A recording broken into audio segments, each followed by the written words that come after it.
Appearances, please.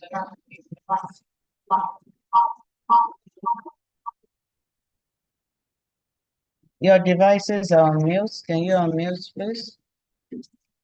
With respect to my lord. I can see that the claimant is present. The claimant is online. Yes, my lord. Okay. Claimant present, defendant absent. Appearances, please.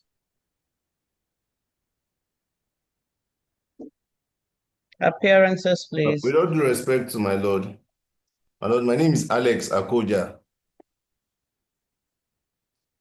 Yes. My appearance, my lord, is for the defendant. The claimant is not represented. My lord, that was why we're waiting for them to announce. We're not sure. Maybe they are muted. Can they hear? If they're muted, unmute and let's hear you. Otherwise, I'll proceed with the judgments and they can indicate so after I finish the judgments or the ruling. Parties, well, it's the duty call. I had to go to Lokoja for the proceedings. And so since this has been slated, I thought we should just have it online. So bear with the court. Ruling. The claimant is a medical practitioner having interests in contesting for one of the national offices of the Nigerian Medical Association, hereinafter called NMA, a body registered under Part C of the Companies and Allied Matters Act 2020.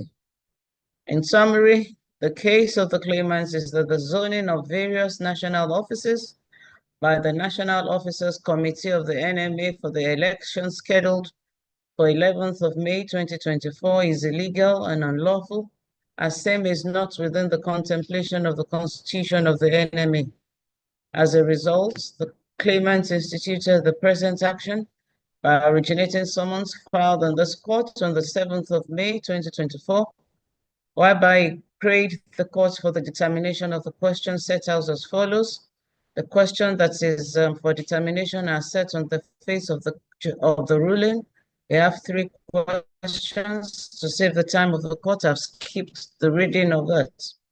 Upon the determination of the question set out in the foregoing, the claimant thereby claimed against the defendant the principal relief set out as follows. Against the reliefs being claimed by the claimants as set out on the face of the ruling, we have 6 of the reliefs. To save the time of the court again, I shall be skipping, but they are set on the face of the ruling. The originating summons are supported by an affidavit of 17 paragraphs deposed to by the claimants, into which 7 documents were annexed as exhibits. To oppose the originating summons, the defendant's counter affidavit of 21 paragraphs was deemed filed on the 28th of January 2025. The defendant also filed a notice of preliminary objection supported by 20-paragraph affidavit on the 11th of November 2024 to challenge the competence of the suit, the jurisdiction of the court to entertain same. The grounds of the objection are set in its face are 1, the plaintiff lacks the local standard to institute and maintain this action. 2, this honorable court lacks jurisdiction to entertain this case as presently constituted, as the subject matter is outside the purview of the jurisdiction of the court. 3, the condition precedent to the invocation of the powers of the court has not been met.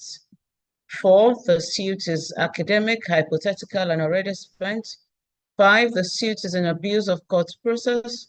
6, the suit is vague and discloses no reasonable course of action. 7, the suit ought not to have been instituted by way of originating summons. Also filed alongside the objection is the written submission of counsel to support its contentions. Both the objection and the substantive originating summons were heard together.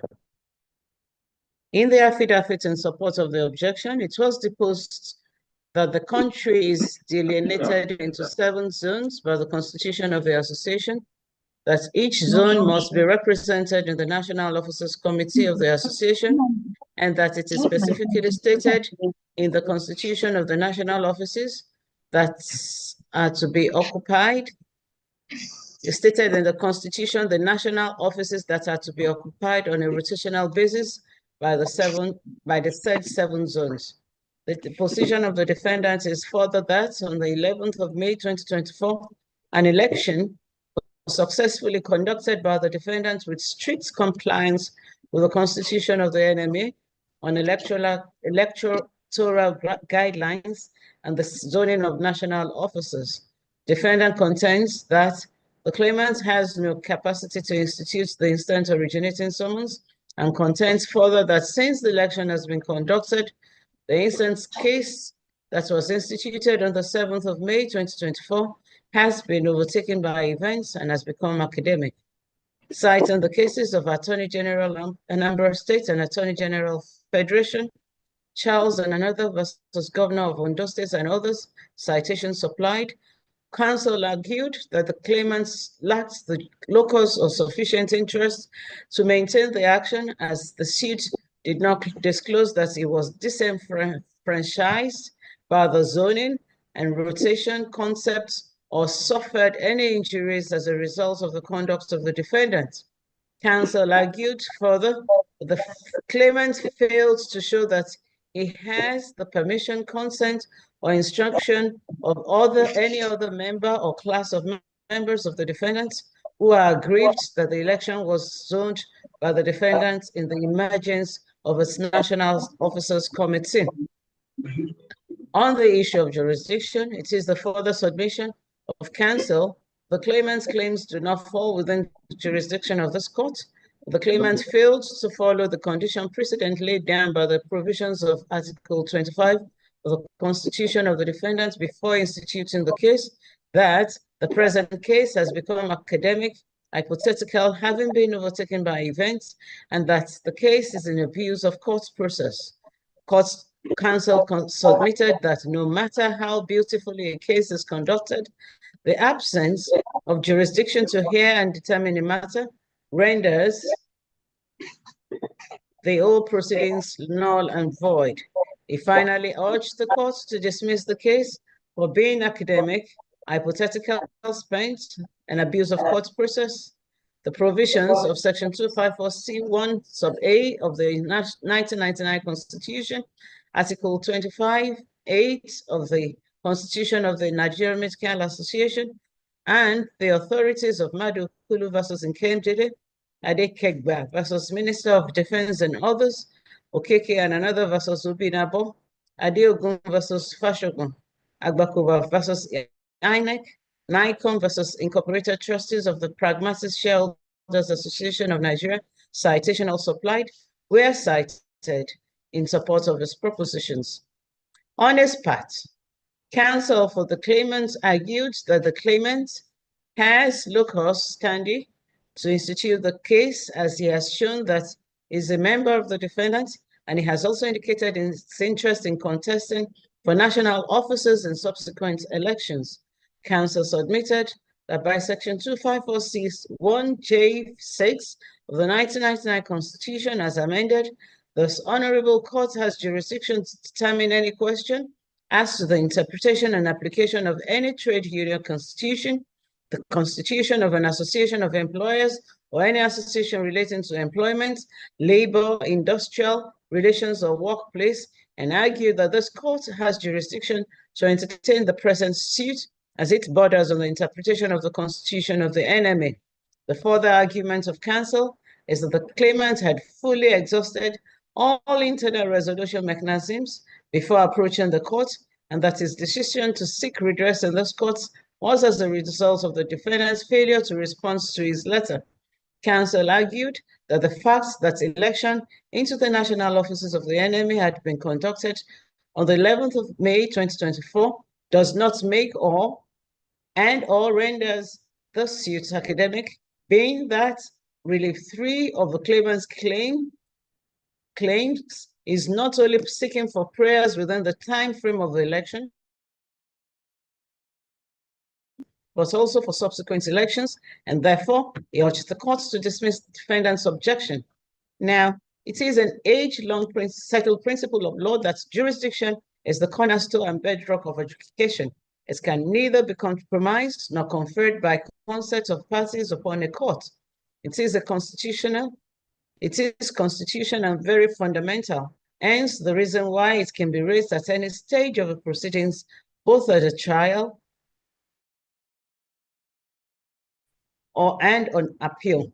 The competence of the courts to adjudicate on any matter had long been laid to rest in the locus classicus case of Madukulu versus Ikemdili, 1962, All Nigeria Law Report, Part 2, at page 581, wherein Brima FJ held as follows, I quote, "Put briefly, a court is competent when, 1, it is properly constituted as regards numbers and qualification of the members of the bench, and no member is disqualified for one reason or the other, and 2, the subject matter of the case is within its jurisdiction, and there is no feature in the case which prevents the court from exercising its jurisdiction, and 3, the case comes before the court initiated by due process of law and upon fulfillment of any condition precedent to the exercise of jurisdiction." End of quote. Any defect in competence is fatal for the proceedings for the proceedings is a nullity, however well conducted and decided. The defect is extrinsic to the adjudication. The grounds enunciated in Madukulu are conjunctive, and the non-fulfillment or absence of any of them automatically robs the court of the jurisdiction to hear and determine the suit. See also the cases of Dextral Energy and Natural Resources Limited versus Trans International Bank Limited, NURT, and another versus RTEN, Mbaz Motel Limited versus Wema Bank PLC, and Ironwood versus Ogunle, with citation also applied. Suffice to quickly affirm the tried position of law as correctly submitted by counsel for contending parties, that in order to determine whether or not a court can exercise jurisdiction over a matter, it is the facts averred in the statement of claim or affidavit in support of originating summons and the reliefs endorsed therein alone that the court is required to examine, and no more. See the cases of FUMB Limited versus Zerubel Nigeria Limited, Muyosore versus Governor of Kwara State, Guinness Nigeria PLC versus SKA Nigeria Limited. Citation also applied. So as it is in the instant case, the court must restrict itself to the facts deposed by the claimant's affidavit in support of originating summons in determining the issue of jurisdiction. As such, the totality of facts deposed in the affidavit filed to support the objection is regrettably unhelpful to the court in resolving the issue at stake. Having established the well-known applicable principles, the first question that arises in the mind of the court is whether the present suit falls within the subject matter to which the provision of Section 7 of the National Industrial Court Act 2006 and Section 254C of the Constitution of the Federal Republic of Nigeria 1999, called the Arbitration Act 2020, is applicable. It must be mentioned that the principle and the comprehensive law on the jurisdiction of this court is 1999 Constitution Supra, as the jurisdiction of this court is more expansive. The section covers a variety of subject matters not mentioned in Section 7 of the NIC Act. I had examined the totality of the claimant's claims as endorsed in the affidavit in support of the originating summons, the further affidavits, and the reliefs. The claimant's case borders on the interpretation and application of Article 12 and Article 13 of the Constitution of the NMA, as correctly submitted by claimant's counsel by virtue of Section 254 C1J6, paragraph 6 of the said Constitution. The subject matter of this suit lies within jurisdiction of this honorable court. The exclusive jurisdiction of this court is not limited to Section 254C1 sub A and the claimant does not have to be an employee of the defendants as posited by the defendant's counsel. Furthermore, contrary to the arguments of the defendant's counsel, that the claimants failed to show the condition that failed to follow the condition precedent laid down by the provisions of Article 25A of the defendant's constitution, the claimants in paragraphs 8, 9, 12, and 13 of the affidavit in support of originating summons stated the attempts he made to first resolve the matter with the defendant, and as contained in exhibits A3, A4, and A6 annexed to the originating summons. The claimant has thereby substantially satisfied the preconditions to instituting this action. It is necessary to also make the point that precondition to access to court in Article 25(8) of the Defendant's Constitution cannot be viewed with the rigidity in which ouster provisions contained in the body of statutes or the Constitution are construed. The position is that courts guard their jurisdiction jealously by strictly and consciously scrutinizing the language of the ouster provisions and are inclined to granting access to the claimants whose access is being ousted or curtailed. See the cases of Inokoju versus Adeleke, Ajayi versus Military Administrator, Ondo State, NEC versus Nzeribe. The provision of Section 25(8) of the Constitution of the NMA in question reads in parts, I quote, no member or branch or group shall institute any action in any law court on any issue that is purely an association matter without allowing the association to first adjudicate in the matter or without exhausting all the constitutional provisions in seeking redress within the association. Subparagraph 2 states, I quote, any member of group or branch who wishes to seek redress in any law court on any issue that is purely an association matter after fulfilling provision of provision 25 sub 8 A above shall take leave of the association to go to a law court by writing through the Secretary General to the President in council. 3. He or it shall be free to go to court if the President in that council agrees with him or that he has fulfilled the provision of provision 25(8)(a), or where there is incontrovertible evidence that his or its letter was received by the President in council and no decision was taken on his request after 6 months of the receipt of the letter. D, the member, branch, or group seeking to take leave of the association to go court to any law court shall personally ensure the receipt of his or its letter by the President in council and distribute the same to all members of NEC in session, end of quote. In my considered estimation, it could not have been contemplated that a provision of the NMA's constitution requiring the leave of the association must be obtained by the aggrieved member, or that the aggrieved member must produce evidence that the complaint was received by the President in council, can effectively deal with fundamental matters such as the alleged violation of the provision of its constitution regarding the election of national officers.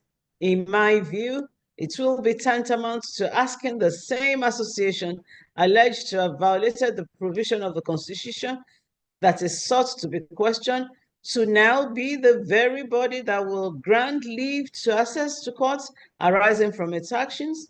In such circumstances, it is my firm view that the reasonable construction to accord the wordings of Article 25(8) of the Constitution in contest is such that should not curtail or fetter the right of the claimant to ventilate his grievances. The Apex Court in Amadi versus NNPC 2000, 10 Nigeria Weekly Law Report, Part 674 at page 76, held as follows, I quote, regulations of the right to access to the courts abound the rules of procedures and are legitimate. it seems to be accepted that where an enactment regulates the rights of access to the court in a manner to constitute an improper obstacle to access to court, such enactment could be appropriately regarded as an infringement of Section 36 sub 1 rather than an infringement of Section 6 of the Constitution. End of quote. See also the case of Global Excellence Commercial Limited versus Duke, 2007, 16 Nigeria Weekly Law Report, part 1059, page 222. To insist that the claimant must submit himself by imposing conditions to access to court is, to my mind, subjecting him by all means to the said provision without regard to his grievances.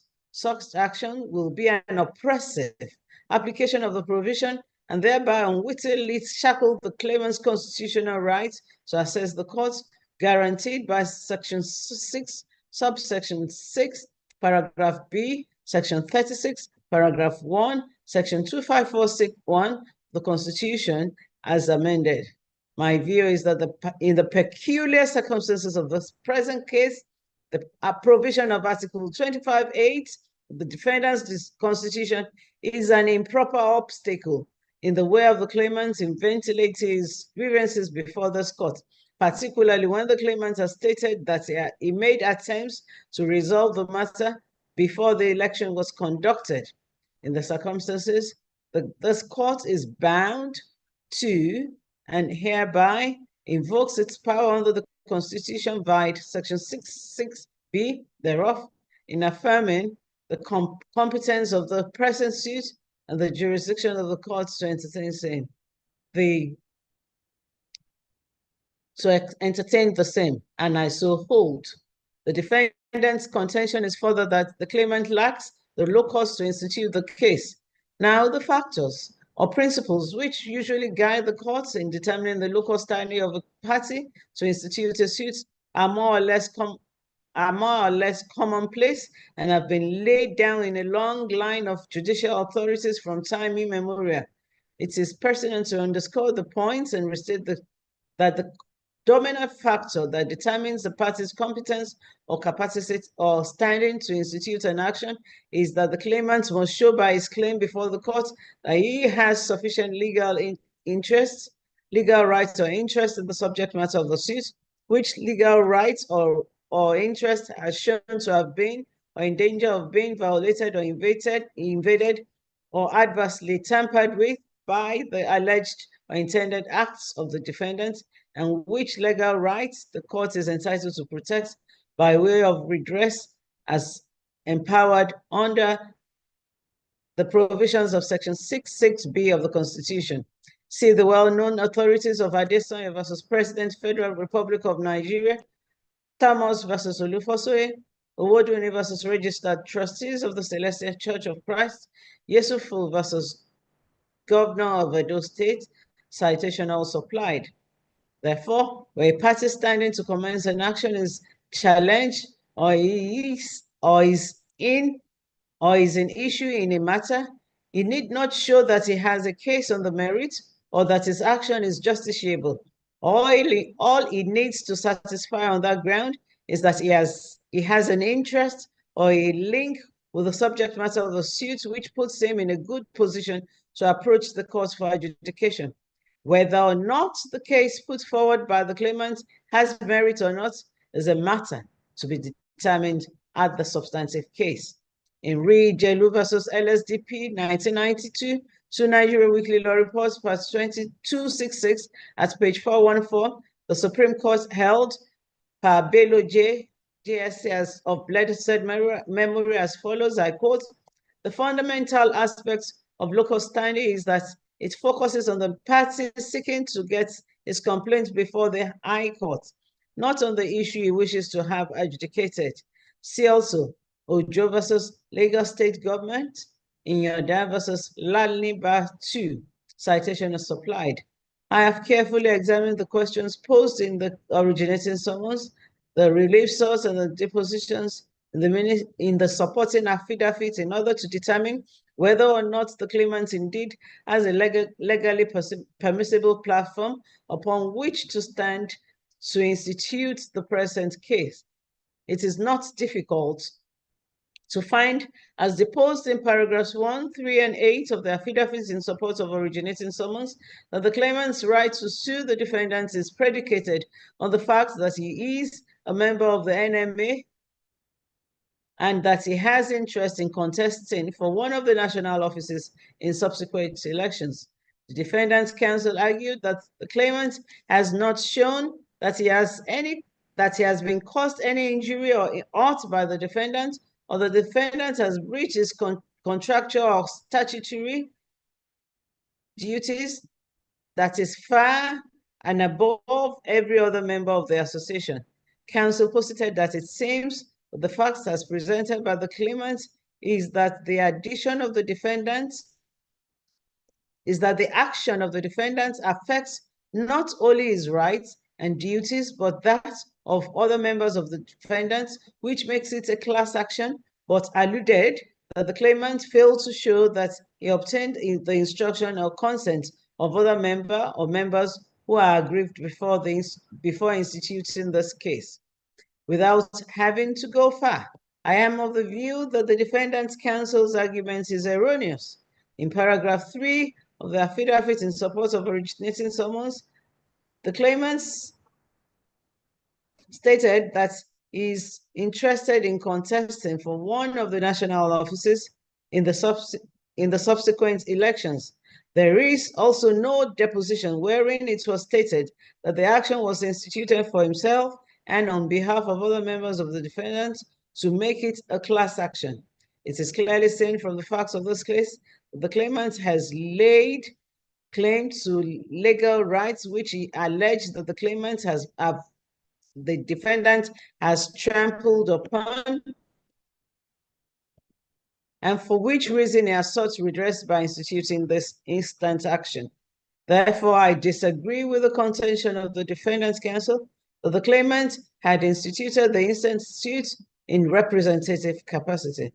This argument is clearly unsupported by the claims before the court. The claimant's claim clearly shows that this suit was filed to redress the alleged action of the defendant. In my view, therefore, it is not difficult to find that the claimant clearly has vested interests in the suit to entitle him to approach the court for redress. As I stated earlier on, the focus of the court at this stage is not whether the case of the claimant has very bright chances of success.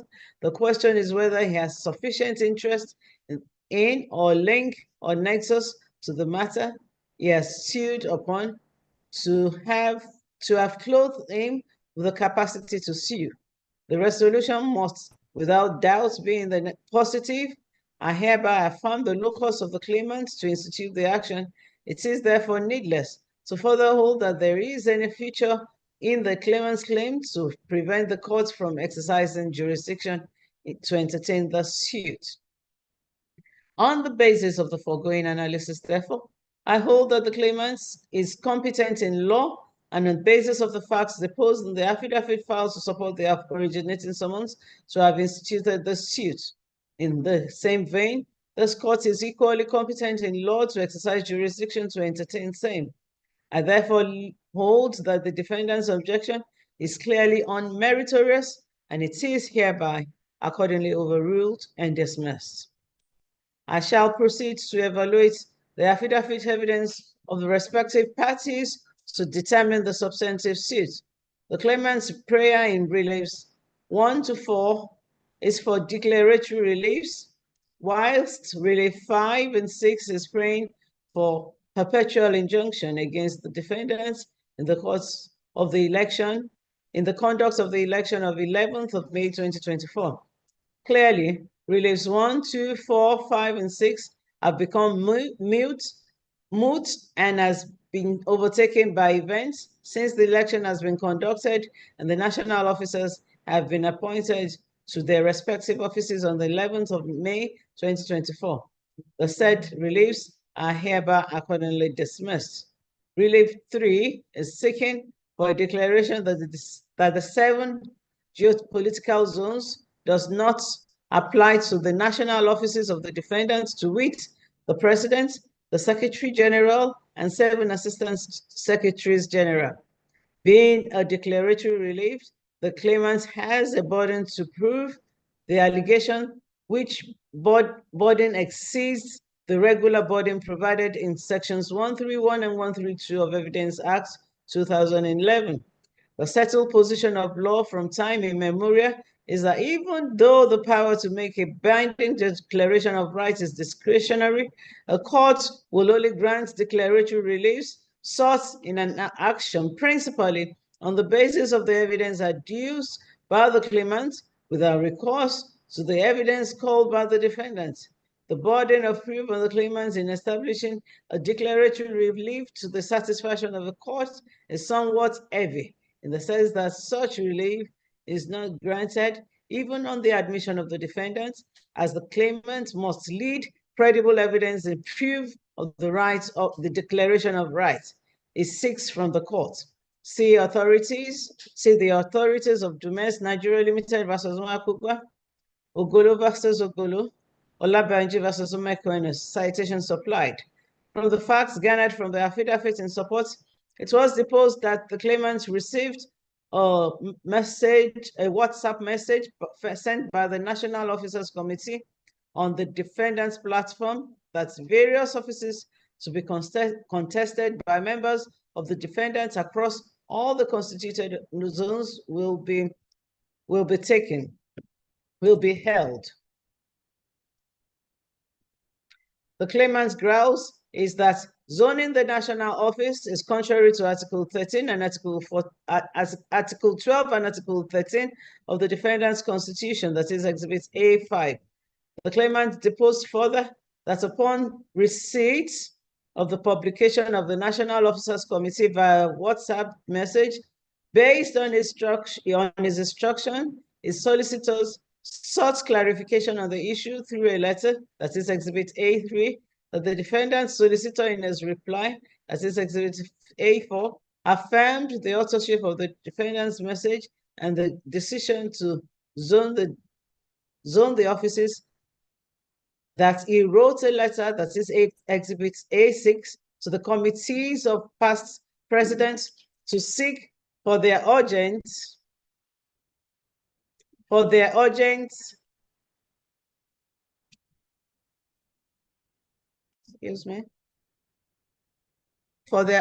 intervention on the alleged illegal zoning of the national offices by the National Officers Committee of the defendant, but there was no reply to the letter, hence this action was filed. See paragraphs 5 to 13 of the affidavit in support of the originating summons. In opposing the originating summons, the defendant disputed the entirety of the claimant's case and contends that the concept and practice of zoning has long been in existence to reflect the federal character of the country, and that in strict compliance with the 1999 Constitution. The defendant stated that its constitution delineated the country into 7, and each zone must be represented in its National Officers Committee, that the national offices that must be occupied by 7 zones on rotational basis are specifically listed in Article 12(1)(a), paragraph 1 and B of the Constitution, and all members of the defendants are bound by its Constitution. It is elementary rule of interpretation of statute that construction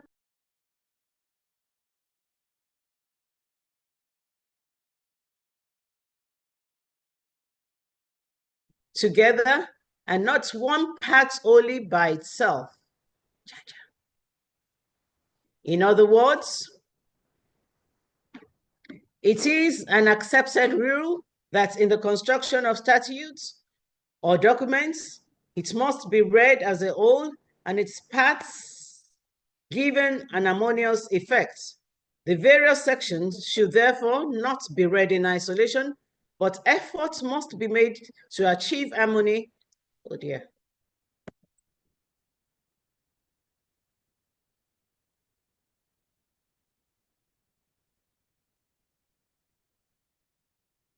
Just a minute.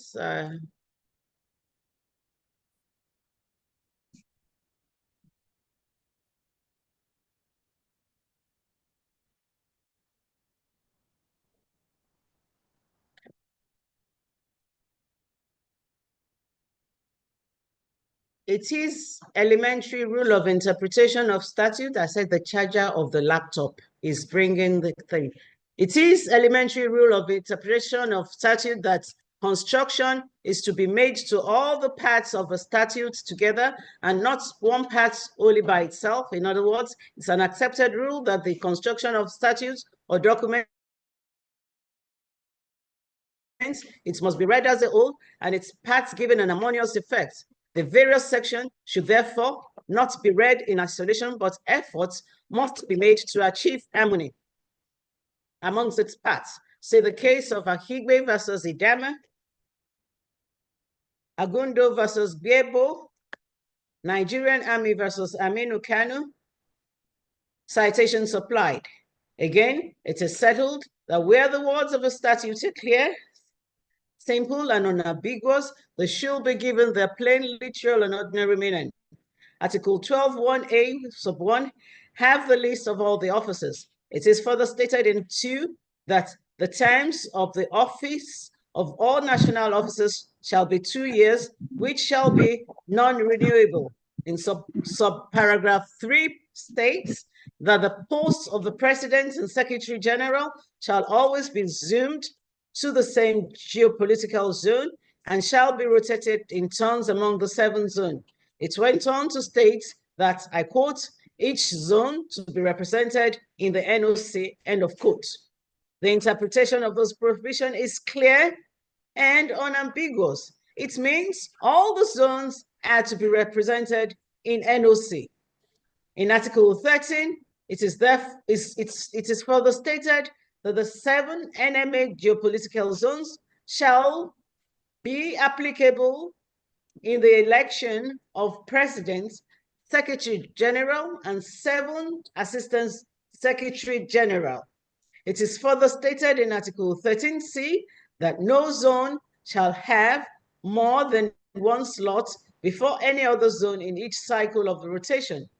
Upon holistic examination of Articles 12 and 13 of the NMA Constitution, it is my view that the listed zone in Article 12(1)(a) are identified for representation in National Officers Committee.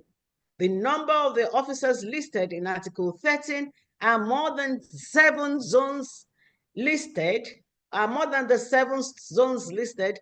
the basis for the zoning by the Constitution is in accordance with Article 12, and I so hold. The position of law, as I earlier restated, is that the claimant must lead evidence in proof of declaration of rights it seeks from the court.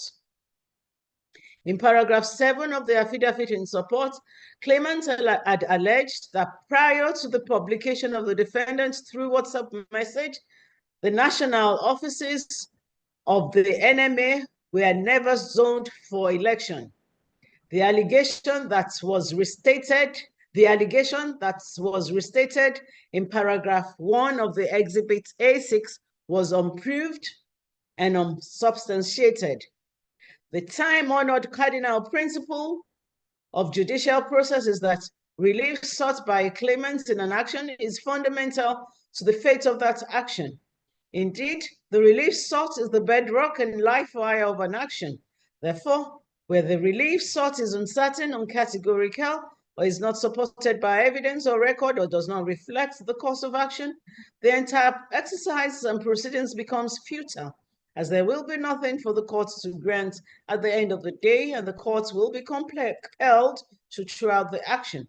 See the cases of Joe Goldie Co. Limited versus CDB PLC, and Uzoku versus Ezeonu, NECA BB Manufacturing Company Limited and versus ACB, citation all supplied. Based on the foregoing, I must hold that the claimant has failed to adduce any shred of evidence whatsoever to sustain or substantiate his case.